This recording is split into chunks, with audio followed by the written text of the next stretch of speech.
Mr. Fortenberry. Well, thank you. I thank my colleague, Ms. Schmidt, for the recognition, and for Mr. Smith from New Jersey for his passionate understanding and belief of this most fundamental aspect of human rights and the need for justice in our world today around this essential issue for the protection of our most vulnerable. Thank you, sir, for your leadership. Mr. Speaker, I'd like to add that tomorrow thousands of people from across the nation will gather just steps away from this very Capitol along the National Mall, and they'll be huddled against the cold, but nonetheless they've come out to speak out against the 7 years of human rights abuses and affronts to our fundamental rights and liberties. We especially welcome the youth who will come out tomorrow, who will take time away from their studies to stand at the feet of our nation's seat of power and give voice to the voiceless. They faithfully make the trip to D.C. each year to regret the anniversary of the Supreme Court's passage of Roe versus Wade, legalizing abortion in this country. Tomorrow, these thousands, young and old, will lift their voices in one resounding cry for one fundamental cause of justice, the idea that women deserve better than abortion, the idea that life gives hope, and that we are big enough and we should be loving enough as a nation to care for the lives of every mother and the child nestled within her. This idea is essential to the well-being of our entire country. A truly good society must stand for the protection of all persons' rights, above all, the right to live.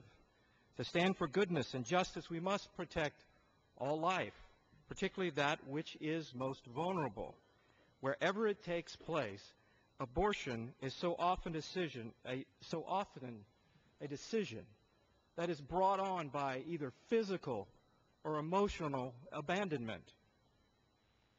We must not accept a culture that says if you've been abandoned, your only option is to abandon the life within you as well.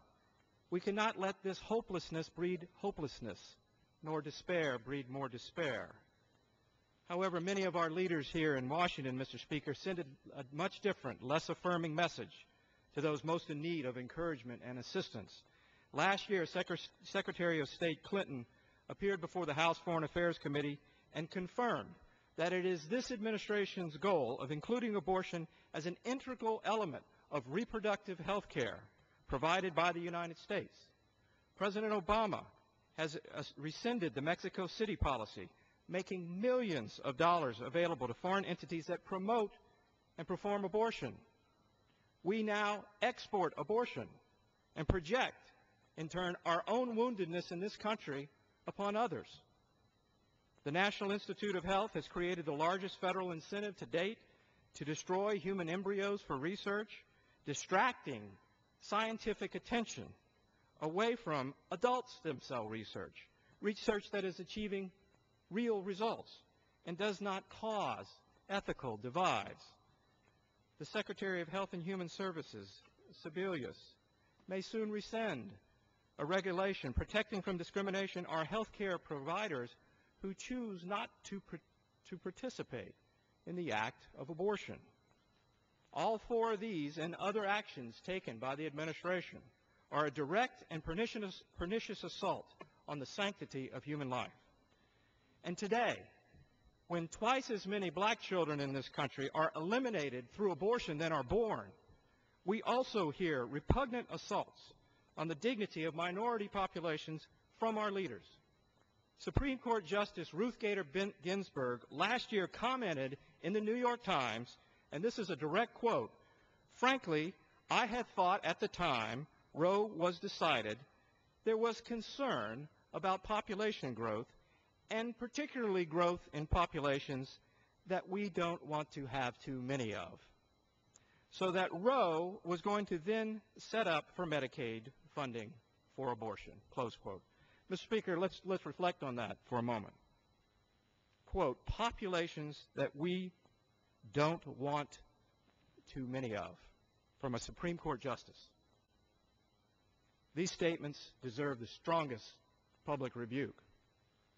Abortion is not health care, no matter how much some leaders in Congress would like it to be. Abortion hurts women. Abortion is decimating urban America, and this cannot stand.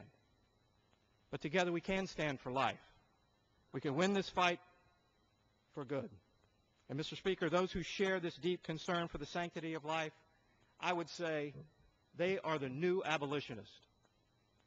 They are the inheritors of the great American tradition of seeking justice and uplifting the most vulnerable. On the eve of the 37th anniversary of Roe versus Wade, countless Americans have awoken to this reality, and the civic engagement of thousands who will gather here tomorrow and the millions more who remain at home will hopefully hasten the day when the nation fully recognizes the unborn as persons worthy of protection under the 14th Amendment to the United States Constitution. And with that, I yield back to my